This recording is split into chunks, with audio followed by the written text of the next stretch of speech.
जुबान से बोलो कि आपका दीन और ईमान सलामत रहे और इस ऋचा के लोग, अल्लाह पाक सबका ईमान सलामत रखे।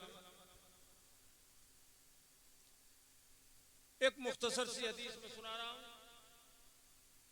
पहले मुझे ये बताओ आप कि कुरान और हदीस पे आपका ईमान है या नहीं है? ऊंचा करके हाथ उठा के बोलो कि है। ऊंचा करके उठाओ, है। ये जबान से सिर्फ इकरार है या दिल में भी इसकी तस्दीक दिल में है कि नहीं? बोलो, दिल से आप मानते हो कुरान और हदीस को कि हक है? बोलो। 50 साल पहले यहां बहुत गुर्बत थी, सारी दुनिया में गुर्बत थी, हमारे पूरे हिंदुस्तान में गुर्बत थी। 50-60 साल पहले बहुत गरीबी थी। जिन्होंने मेहनत मजदूरी की आज वो मिल मालिक हैं, बड़ी बड़ी अच्छी कोठियां हैं। तो ये मिल मालिक होना, बड़ी बड़ी अच्छी बिल्डिंगों में रहना शरीयत के एतबार से कोई नाजायज नहीं है। अगर हलाल कमाई से आदमी किया है तो ये शरन जायज है। मगर हुजूर ने क्या फरमाया वो सुनिए। अल्लाह के हबीब जिनकी जात पर हमारा ईमान और जिनकी बात पर हमारा, अरे बोलो ना यार, ईमान,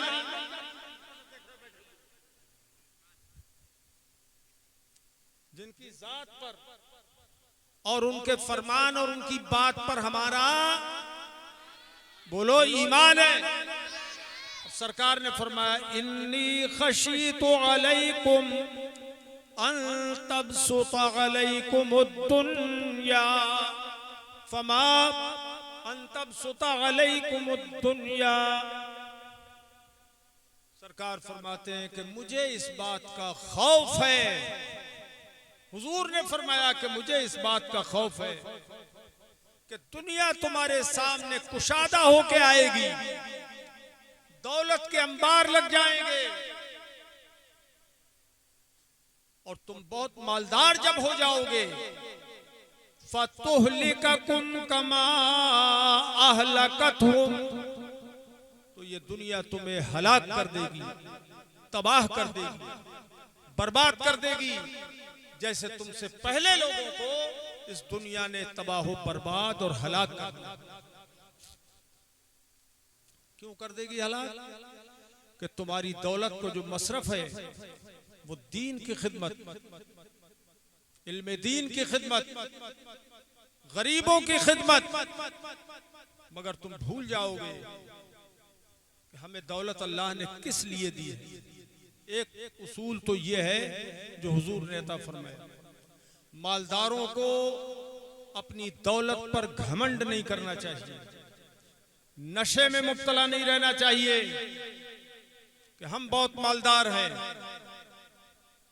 अब ये याद रखें आप, आज का जो जलसा मुनक़िद हुआ है वो इस वजह से कि ऋचा के लोग,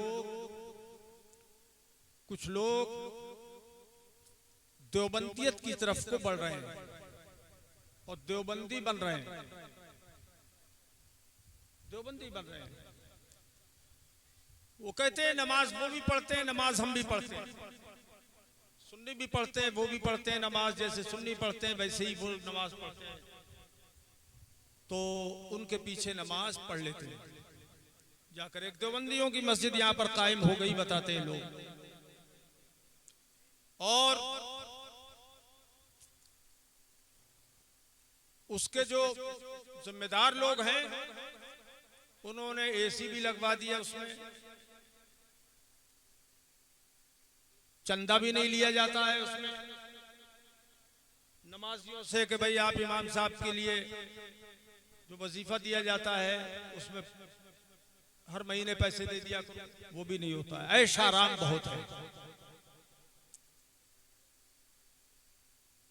लेकिन अकीदे का फसाद वहां पर मौजूद है। वो ये कहते हैं कि साहब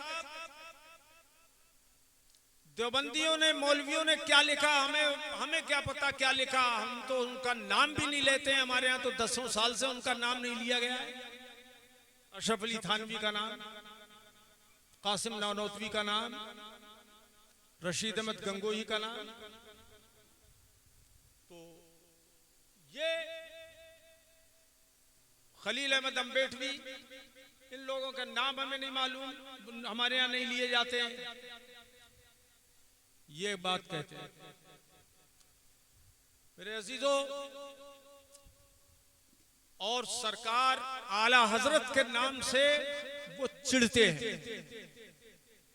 वो चिढ़ते हैं क्यों नारा लगा दिया मसलक के आला हजरत का, और आला हजरत के ताल्लुक से वो कहते हैं कि साहब ये तो उन्हीं की तारीफ करते हैं, उन्हीं की तारीफ करते हैं।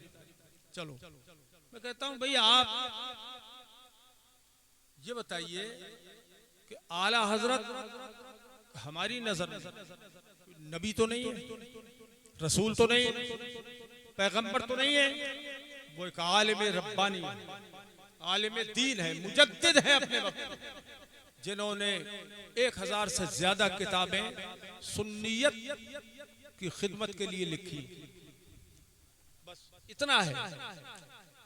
तो अब उनसे चिढ़ना और देवबंदियों से मोहब्बत रखना,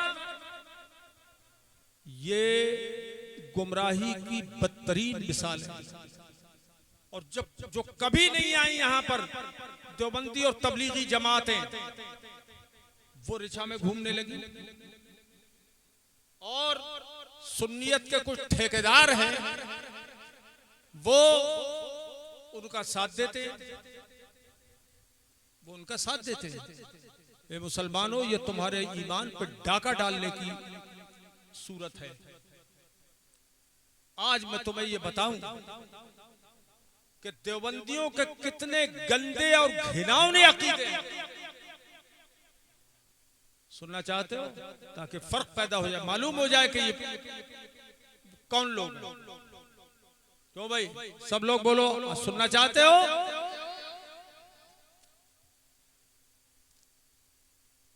पहले मैं कुछ आपको ये बताऊं कि सूरह फातिहा कुरान पाक की मुकद्दस सूरत है, उम्मुल कुरान है।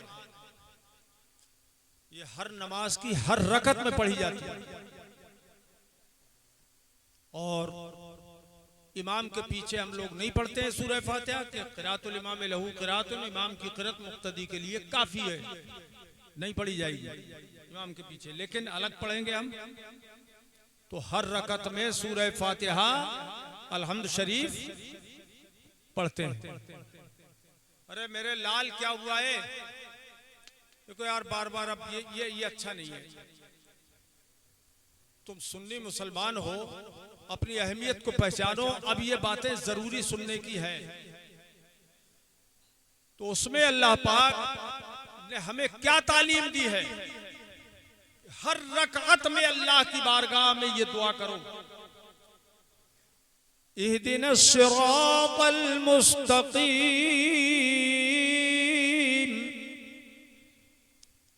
यानी ए अल्लाह हमें सीधा रास्ता चला, सीधा रास्ता चला।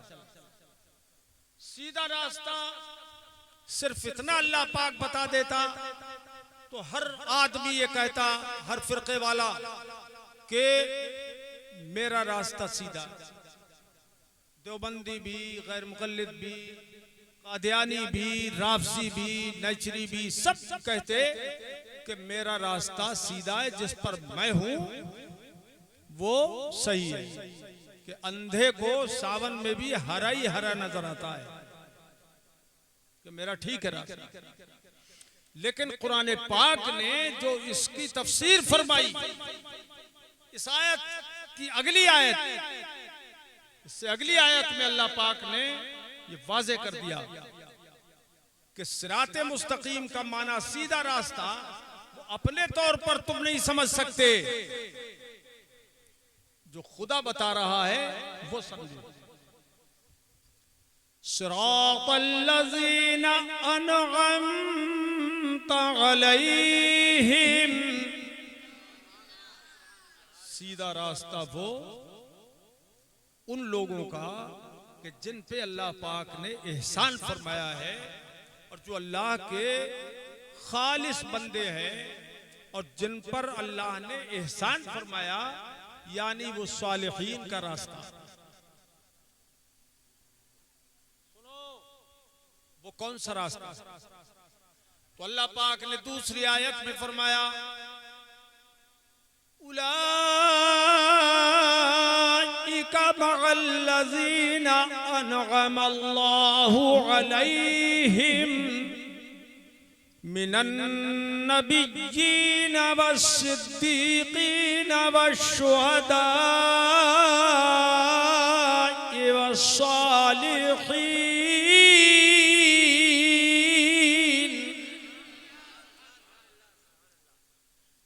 वो नेमत वाले लोग जिन पर अल्लाह ने एहसान फरमाया है, कौन लोग हैं? जिनका रास्ता तुम्हें इख्तियार करना है, जिस रास्ते पर वो चले उसी रास्ते पर तुम्हें रहना है, जो अकीदा उनका था उसी अकीदे पर रहना है। वो कौन लोग हैं? मिनन नबिय्यीन, ये नबियों का गिरोह है। बोलो तब के बोलो सुभान अल्लाह। नबियों का गिरोह। वस्सिद्दीक़ीन, और सिद्दीकों का गिरोह है। वश्शुहदा, और शहीदों का गिरोह। वस्सालिहीन, और सालिहीन औलियाए कामिलीन का गिरोह है। ये चार गिरोह हुए जिनके रास्ते पे हमें चलना है। नबियों का गिरोह, सिद्दीकों का गिरोह, शहीदों का गिरोह और वलियों का गिरोह। ये रास्ता अल्लाह ने बताया कि ये है सिराते, याद है लफ्ज? बोलो ना, ये है सिराते मुस्तकीम, ये सीधा रास्ता है। अब हमें देखना है कि नबियों का अकीदा क्या था, रसूलों का अकीदा क्या था, पैगंबरों का अकीदा क्या था, जिनका रास्ता सिराते मुस्तकीम है। शहीदों का अकीदा क्या, सिद्दीकों का अकीदा क्या, और सालिहीन का अकीदा क्या था। आज की ये मजलिस जिंदगी बना सकती है, जन्नती बना सकती है, अगर दिल में इंशाअल्लाह आपने अच्छी नियत से सुना।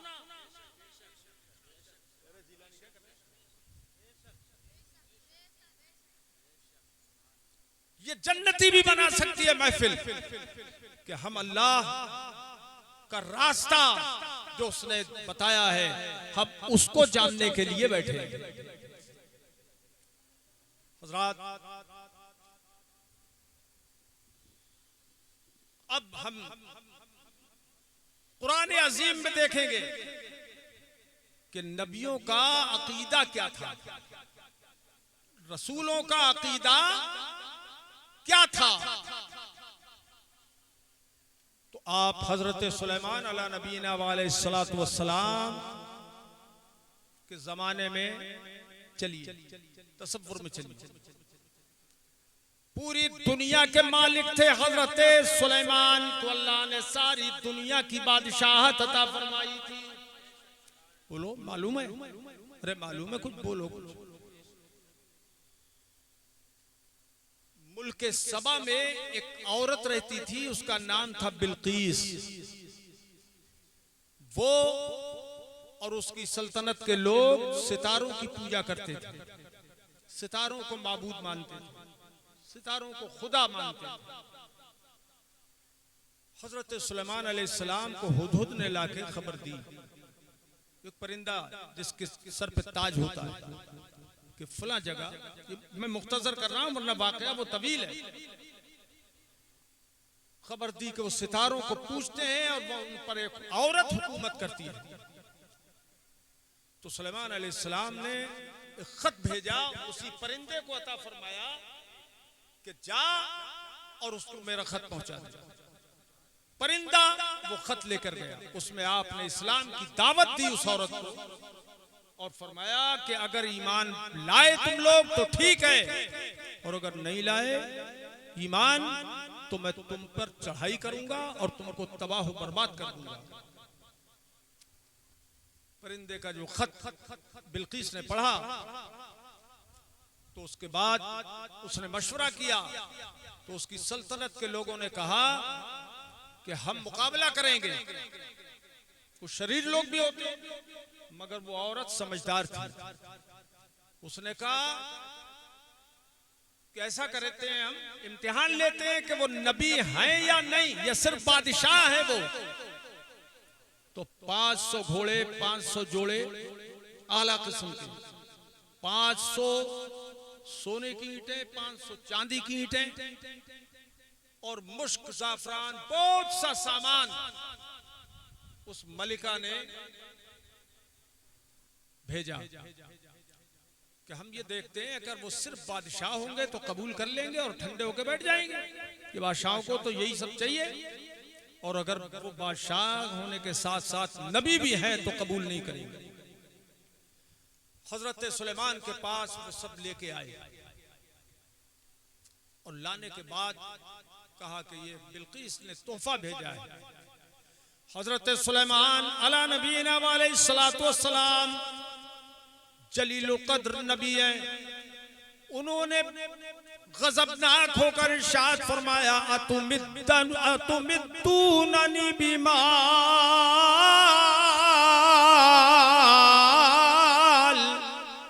कुरान की आयत का हिस्सा है, जरा तड़प के बोल दो यार, ताकत ईमानदारी के साथ जरा जोर से बोलो सुभान अल्लाह।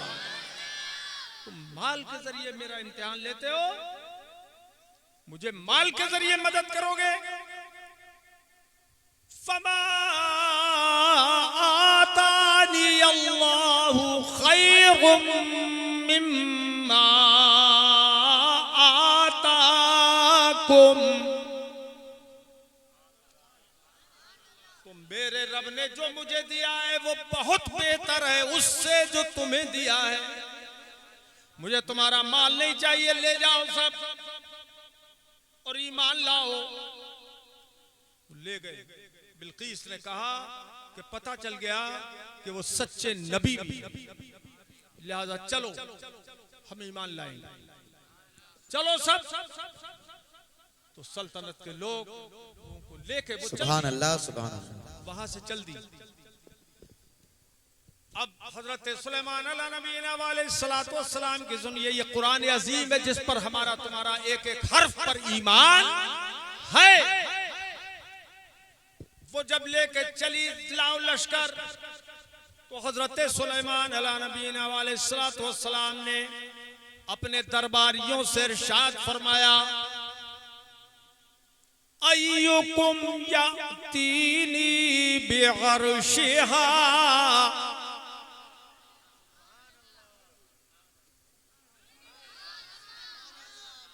फरमाया तुम में कौन है जो उसका अर्श यानी उसका तख्त बिल्किस मेरे पास ले आए, बिल्किस का तख्त मेरे पास लाए। तुम में कोई है ऐसा?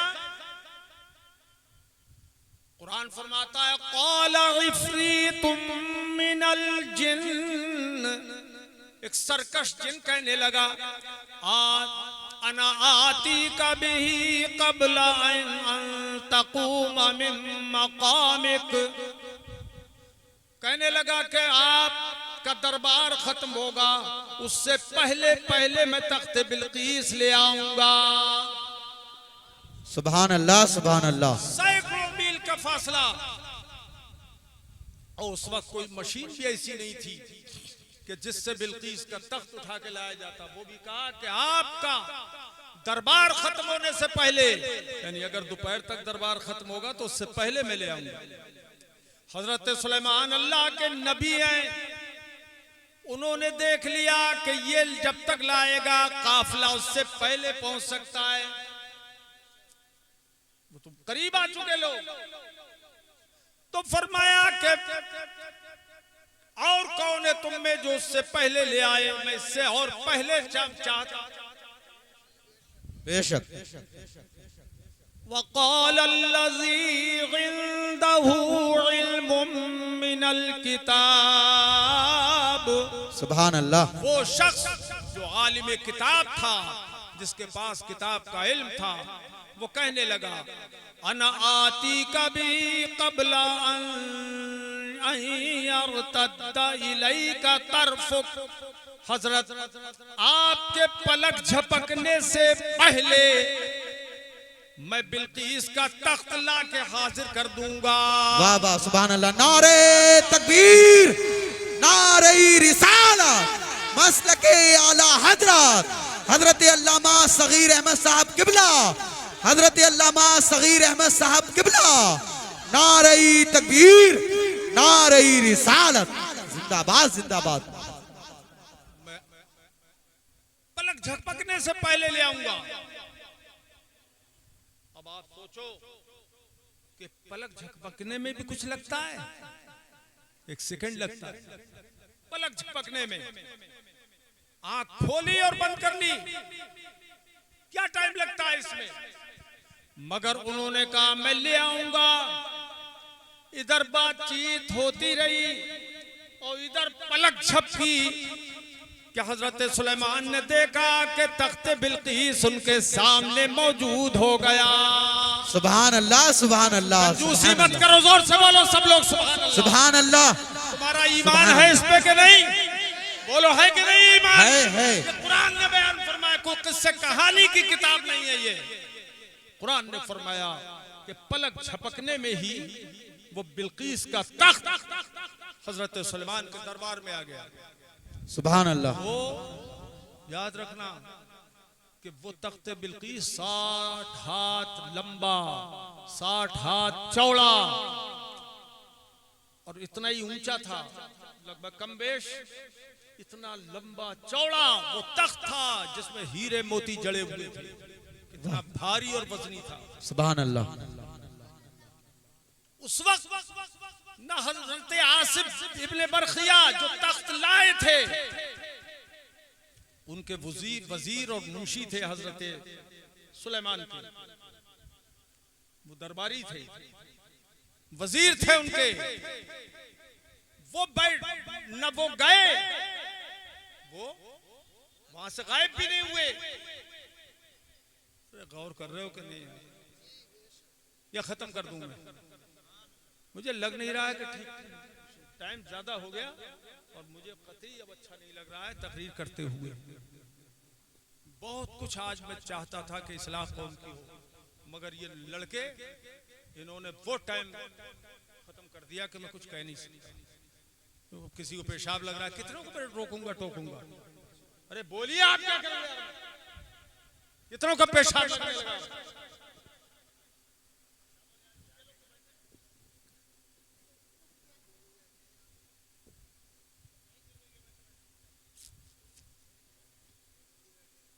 कौम की पता नहीं कब अकल आएगी।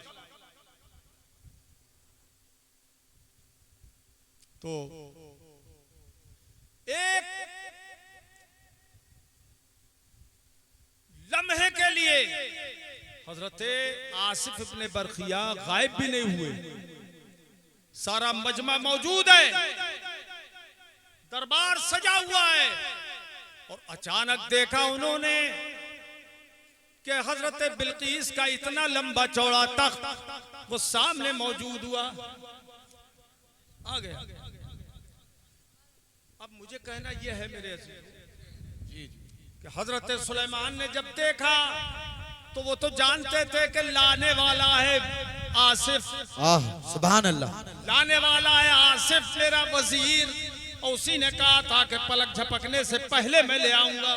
सुभान अल्लाह। लेकिन देखते ही उन्होंने कहा हाज़ा मिन फ़ज़्ल रब्बी, ये मेरे रब का फजल है। सुभान अल्लाह सुभान अल्लाह सुभान अल्लाह। नारे तकबीर,